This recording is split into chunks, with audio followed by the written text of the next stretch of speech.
Слышите? Я барабанщик.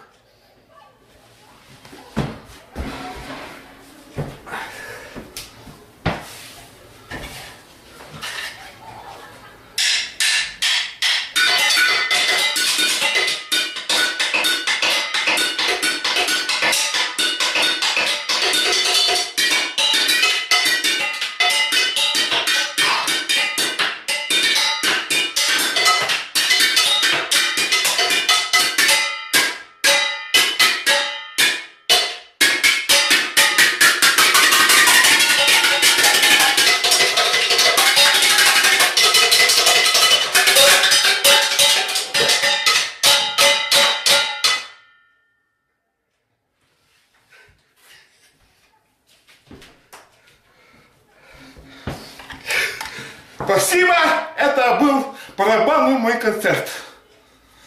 А ну я палку сломал.